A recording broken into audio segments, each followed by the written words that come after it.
Man United hit Southampton for 9. Chelsea want another Bayern Munich defender. ABB delivers a ridiculous resignation, a transfer roundup, and today's great debate all coming up in the next few minutes. As I'm your host, Matt Froelich, you are the One Footballers, and this is the Daily News.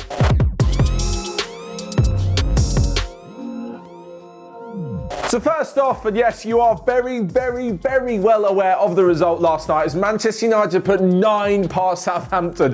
This is the second time in 2 years that Ralph Hasenhüttl has been in charge of a 9-0 defeat. The only plus is that there were no fans there to witness it this time. Honestly though, in defence of Hasenhüttl, I actually think he's done very well to recover from that first 9-0 and get Southampton playing some pretty good football with some impressive results. And he's put out a young team, and then to get a red card after less than 2 minutes, it was always going to be difficult against an in-form United side. Having said that, on the flip side, Manchester United were brilliant, especially Luke Shaw. I was the first to rib Luke Shaw like a year ago. I just didn't quite think he was up to it after a fair few years at Manchester United. He didn't really show many signs of improving, but now he's probably in with the shout to be England's best left-back and best chance for the Euro 2021 squad. He has been fantastic. Bruno has obviously been brilliant. Rashford, Cavani, they were just such a fantastic team performance last night. But yeah, as I said, this was a little bit easier with the red cards. And that is where we come to next, because for God's sakes, this is ruining football. Okay, the first one is a red card. We can all agree on that. I feel sorry for the kid. This is his first start for Southampton, and he goes and decides to scrape his studs down the inside of Scott McTominay, and that's a definite red card. As for Bednarek, it's not intentional. It's a very light touch. Martial's definitely looking for it. You can watch the replay. Martial's stride pattern is not consistent with someone who wants to stay up. And after all of this, why is it then a red card and a penalty? I thought we got rid of this triple threat rule, and it's not like a penalty, a red card, and an opportunity to score, or something like that. I just don't get it. And the exact same thing happened, right, in the Arsenal game. We'll come on to that in just a few seconds. So I didn't think the Bednarek was a red card either. And then the goal for Southampton, which was chalked off to VAR.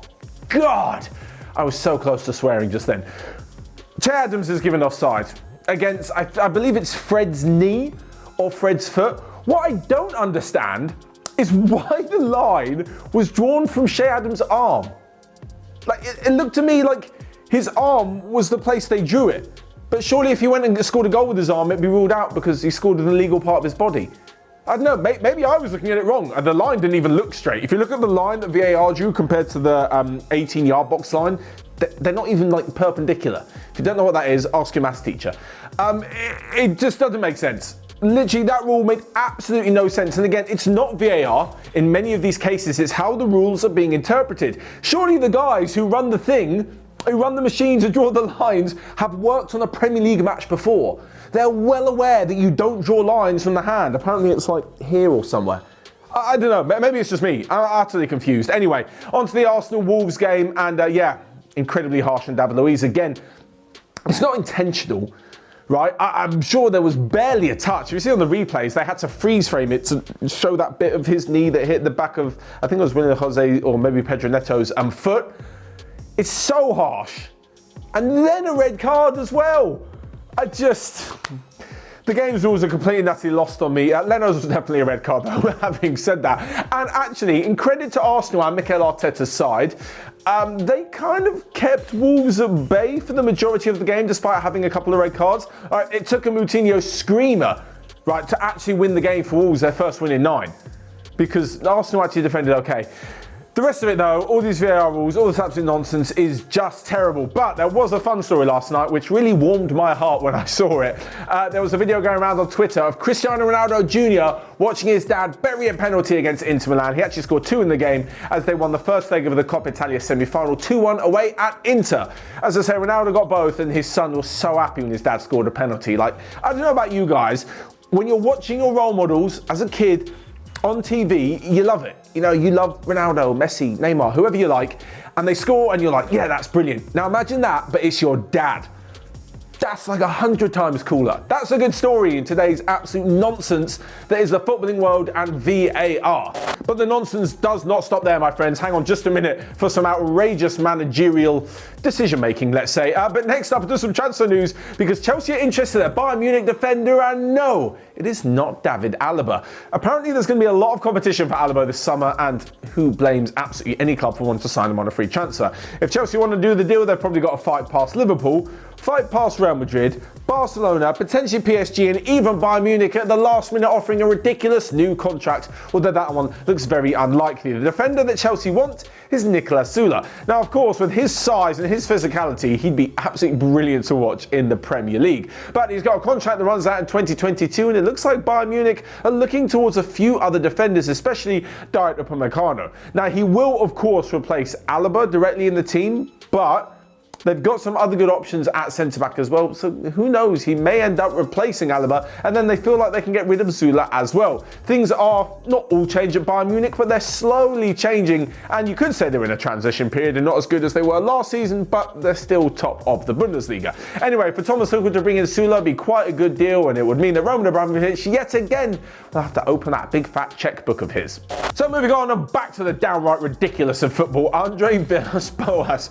It's fair to say that for things at Marseille, they haven't exactly gone well recently. Humiliated in the Champions League group stage. I think they're 9th in Liga at the moment, way off the pace of even a Champions League spot. And over the last weekend, there was a bit of a riot going on at the training ground. Now, this apparently had nothing to do with Andre Villas-Boas handing in his resignation yesterday. That was because just before the transfer deadline closed on Monday, they decided to sign Olivier Ntcham. I believe is how you say his name. Ntcham? Guys, it's a difficult one, right? Give me a bit of slack. Anyway, Andre Villas-Boas specifically said that he did not want this midfielder. Morgan Sanson left to Aston Villa for around £40 million, and he did not want the guy we're going to call Olivier on a signing. But they did. The board went to sign him, so much so that during a press conference he said, I don't want him and now I want to leave. Due to these disrespectful comments, the board have then gone and suspended him, which pretty much means they fired him, and now they're looking at other potential replacements. Maurizio Sarri was mentioned, but it looks like he doesn't really want to join a new club halfway during a season, and he may be open to the job if it's still available in the summer. Next up then, in a quick roundup of the rest of the day's transfer news, where Barcelona manager Ronald Koeman says he is hopeful but not confident that Lionel Messi will stay in the summer. One player that will be staying is Neymar, as apparently he has agreed a contract extension at PSG for another 4 years from the end of his contract in 2022, meaning he'll be with the club until 2026. Reports from AS in Spain are saying that Real Madrid are considering selling Vinicius Jr. in the summer, which I find very hard to believe. And lastly but not least, Cafu has signed for Nottingham Forest. Yeah, but it's not that Cafu. In fact, this is a Portuguese midfielder who was on loan at the club from Olympiacos and has now been turned into a permanent deal. So finally, we come to this week's great debate, and this is where the guys in the OneFootball newsroom pose a question for all of you. You can, of course, find my and their answer in the relevant article in the OneFootball app, but for the comment section down below, they want to know, of course, who has been the best January signing? There have been a lot of good ones, and for me, some of them represent a good deal for reasons that they wouldn't represent a good deal at another club. For example, signing an 18-year-old, I think he is 19-year-old, from Schalke in Ozan Kabak is a very good deal for Liverpool at the moment. In general, that wouldn't be the best of signings for someone who's hoping to defend their Premier League crown. Who really knows? For me, though, it's Papu Gomez. Unbelievable player. Despite the fact he fell out with the manager, he's had to leave Atalanta, has joined Sevilla. They've got him all for $5 million. Insane ability, and he's moving to a club who are pretty much hoping to do the same thing that he did at Atalanta. They're really hoping to shake things up both in the league and on the European stage as well, and I just think it's such a good deal for Sevilla, such a good deal for Papu Gomez. The only ones who have been left a little bit short-handed because of the paltry €5 million fee are Atalanta. So there you guys have it. Let me know your answer to the great debate down below. Check out everything else we've got going on, and until next time, I will see you guys later.